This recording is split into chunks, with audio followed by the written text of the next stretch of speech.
late November of 2022, OpenAI released a demo version of a product they didn't think would have much potential because it was kind of buggy and not very impressive compared to the other things they were working on at the time. This product was a chatbot interface for a generative AI model they had been refining called ChatGPT. This was basically just a chatbot that users could interact with as if they were texting with another human being. And the results were good enough, both in the sense that the bot seemed kinda sorta human-like, but also in the sense that the bot could generate convincing-seeming text on all sorts of subjects, that people went absolutely gaga over it, and the company went full bore on this category of products, dropping an enterprise version in August the following year, a search engine powered by the same general model in October of 2024, and by 2025, upgraded versions of their core models were widely available, alongside paid, enhanced tiers for those who wanted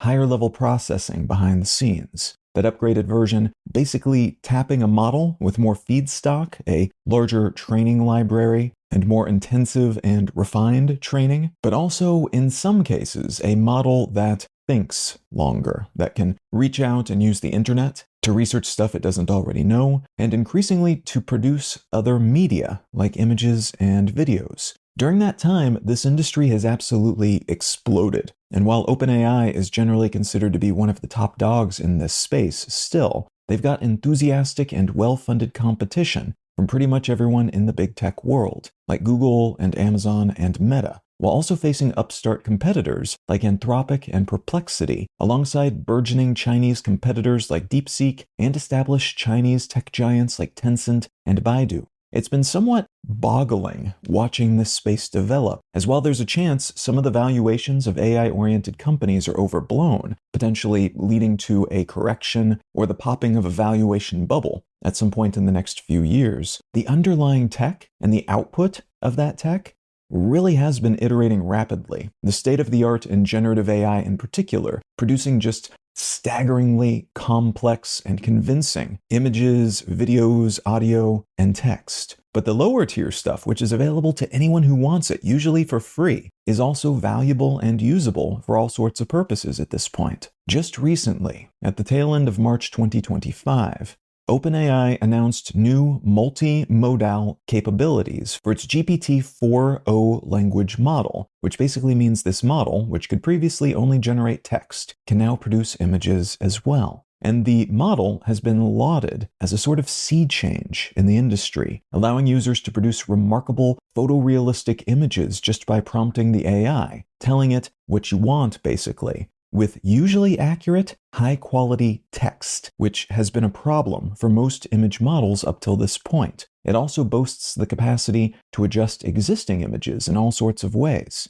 Case in point, it is possible to use this feature to take a photo of your family on vacation and have it rendered in the style of a Studio Ghibli cartoon. Studio Ghibli being the Japanese animation studio behind legendary films like My Neighbor Totoro, Spirited Away, and Princess Mononoke, among others. This is partly the result of better capabilities by this model compared to its precursors, but it's also the result of OpenAI loosening its policies to allow folks to prompt these models in this way. Previously, they disallowed this sort of power due to copyright concerns, and the implications here are interesting, as this suggests the company is now comfortable showing that their models have been trained on these films, which has all sorts of potential copyright implications as well, depending on how pending court cases turn out, but also that they're no longer being as precious with potential scandals related to how their models are used. It's possible to apply all sorts of distinctive styles to existing images now, including South Park and The Simpsons, but Studio Ghibli's style has become a meme since this new capability was deployed, and users have applied it to images ranging from existing memes to their own self-portrait avatars to things like the planes crashing into the Twin Towers on 9/11, JFK's assassination, and famous mass shootings and other murders. It's also worth noting that the co-founder of Studio Ghibli, Hayao Miyazaki, has called AI-generated artwork, quote, an insult to life itself,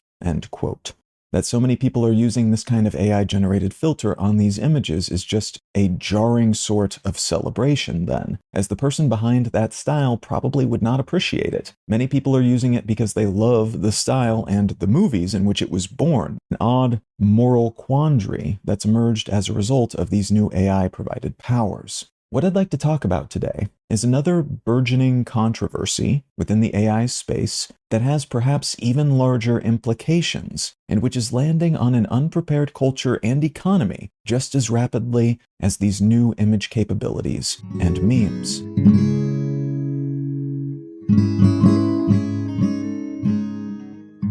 You're listening to Let's Know Things. I'm Colin Wright. I'm able to keep this show ad-free because of support from listeners like you. If you're finding value in what I'm doing here, consider becoming a paid supporter for the cost of a cup of coffee each month at letsknowthings.com. And as a thank you for your helping me keep this show solvent, you'll receive an additional bonus More Things episode each month. All right, let's get back to the show. In February of 2025, the former AI head at Tesla, founding team member at OpenAI, and founder of an impending new education-focused project called Eureka Labs, named Andrej Karpathy, coined the term vibe coding to refer to a trend he has noticed in himself and other developers, people who write code for a living, to develop new projects using code assistant AI tools in a manner that essentially abstracts away the code, allowing the developer to rely more on vibes in order to get their project out the door, using plain English to explain what they want rather than code or even half-code speak.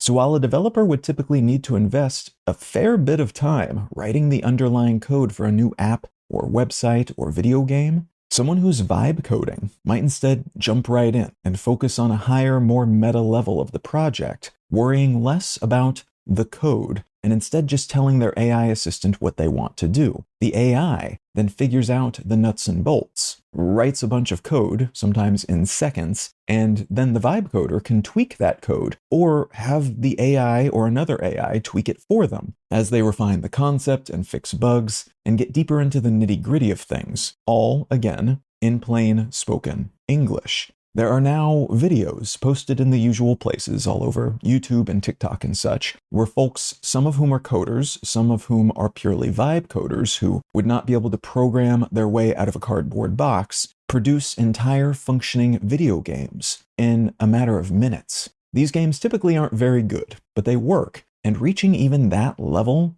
of functionality would previously have taken days or weeks for an experienced, highly trained developer. Now it takes mere minutes or even moments and can be achieved by the average non-coder trained person who has a fundamental understanding of how to prompt AI to get what they want from these systems. Ethan Mollick, who writes a fair bit on this subject and who keeps tabs on these sorts of developments in his newsletter, One Useful Thing, documented his attempts to make meaning from a pile of data he had just sitting around from a previous period in his life, and which he had not made the time to dig through for meaning. Using plain English, he was able to feed all that data into OpenAI's deep research model, interact with its findings, and further home in on meaningful directions suggested by the data. He also built a simple game in which he drove a fire truck around a 3D city, trying to put out fires before a competing helicopter could do it first. He spent a total of about $13 in AI token fees to make the game, and he was able to do so despite not having any relevant coding experience. A guy named Peter Levels, who's an experienced software engineer, was able to vibe code a video game, which is a free-to-play, massively multiplayer online flying game, in just a month. Nearly all the code was written by Cursor and Grok 3, the first of which is a code-writing AI system, the latter of which is a ChatGPT-like generalist AI agent, and he's been able to generate something like $100,000 per month in revenue from this game just 17 days after he launched it. Now, an important caveat here is that first, this game received a lot of publicity because Levels is a well-known name in this space, and he made this game as part of a vibe coding game jam, which is an event focused on exactly this type of AI augmented programming, in which all of the entrants had to be at least 80% AI generated, so it got additional publicity from that. But he's also a very skilled programmer, and video game maker, so this is not the sort of outcome the average person could expect from using these sorts of tools. Now, that said, this is an interesting case study that suggests a few things about where this category of tools is taking us, even if it's not representative for all programming spaces and would-be programmers. One prediction that's been percolating in this space for years, even before ChatGPT was released, but especially after generative AI tools hit the mainstream, and which seems to be supported by this and other recent case studies, is that many jobs will become redundant. And as a result, many people, especially those in positions that are easily and convincingly, effectively, replicated using such tools, will be fired. Because why would you pay 20 people $100,000 a year to do basic coding work when you can have one person working part-time with AI tools, vibe coding their way to approximately the same outcome? It's a fair question. And it is one that pretty much every industry is asking itself right now. And we've seen some early waves of firings based on exactly this premise, most of which have not gone great for the firing entity, as they've then had to backtrack and start hiring to fill those positions again. The software they expected to fill the gaps, not quite there yet, and their offerings suffering as a consequence of that gambit. Some are still convinced this is the way things are going, though, including people like Elon Musk, who, as part of his Department of Government Efficiency or DOGE efforts in the US government, is basically stripping things down to the bare minimum, in part to weaken agencies that he doesn't like and which have control over his business interests, but also ostensibly at least to reduce bloat and redundancy. The premise being that a lot of this work can be done by fewer people, and in some cases can be automated entirely using AI-based systems. And so cutting those positions within these agencies could save the government a lot of money. This was the rationale for his mass firings at Twitter, now called X, when he took over too. And while there have been a lot of hiccups and issues resulting from that decision, the company is managing to operate, even if less optimally than before, with about 20% of the staff it had before he took over. Something like 1,500 people work there now, compared to 7,500 back then. Now, there are different ways of looking at that outcome, and Musk's activities since that acquisition, in politics in particular, will probably color some of our perceptions of his ambitions and his level of success with all that job culling. But the underlying theory that a company can do even 90% as well as it did before with just a fifth of the workforce is a compelling concept to many people, and that includes folks running government agencies, but also those in charge of major corporations with huge rosters of employees that make up the vast majority of their company's operating expenses. A major concern about all this, though, is that even if this theory works in broader practice, and all these companies and governments can function well enough with a dramatically reduced staff using AI tools to augment their capabilities and output, we may find ourselves in a situation where the folks using said tools are more and more commodified. They will be less specialized employees and have less education, less expertise in these relevant areas. So they can be paid less, basically, which is good for those in charge, and the tools do more and more of what the humans were previously paid to do. The humans are there as stand-ins to basically just prompt and manage these AI tools. But as a result of that, we may find ourselves in a situation where these people don't know enough to recognize when the AI are doing something wrong or weird. And we could even reach a point within a generation or two where the abstraction is so complete that very few humans even know how this code works, which leaves us increasingly reliant on these sorts of tools, but also more vulnerable to problems should they fail at a basic level. At which point there may not be any humans left who are capable of figuring out what went wrong, since all the jobs that would have incentivized the acquisition of that kind of knowledge and skill will have long since disappeared. As I mentioned in the intro, these tools are being applied to images and videos and music and everything else as well, which means we could see vibe artists, vibe designers, vibe musicians, and vibe filmmakers, all of which is arguably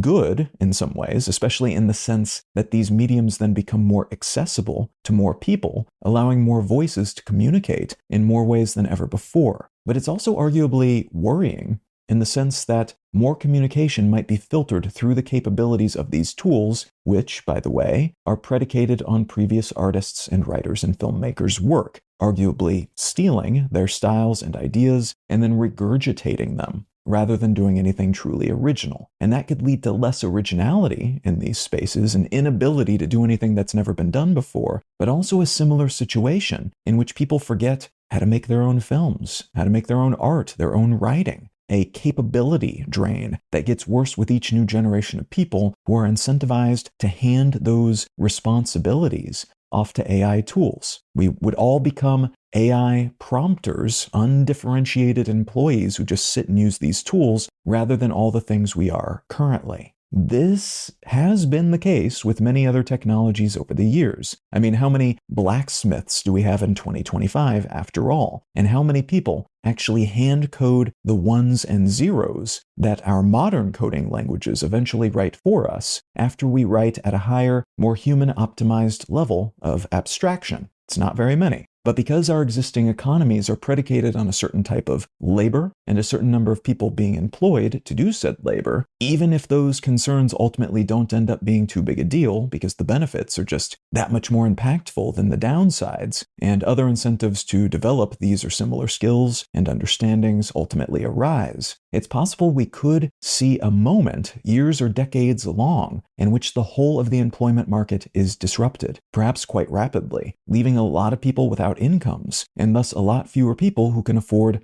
the products and services that are churned out more cheaply using these tools. It's a situation that is ripe with potential for those who are in a position to take advantage of it, but it's also a situation that could be devastating to those who are reliant on the current state of employment and income, which is the vast, vast majority of human beings on the planet.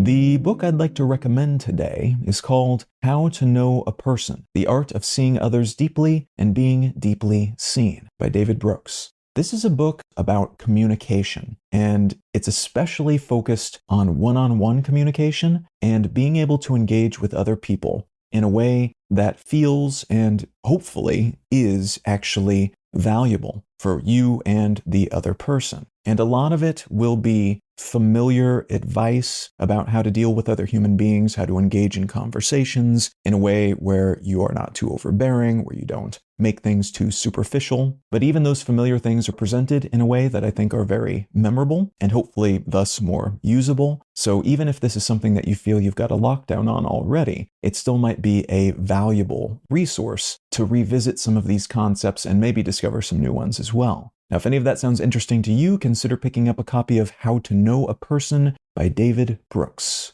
Let's Know Things is a listener-supported show. I don't make any money from ads, only what listeners contribute by becoming paid supporters at letsknowthings.com. If you're not in the position to become a paid supporter at the moment, consider leaving a quick review wherever you get your pods. Those help get the show in front of more people and lend a hint of credibility to independently made shows like this one. A huge thanks in advance, whatever shape your support might take.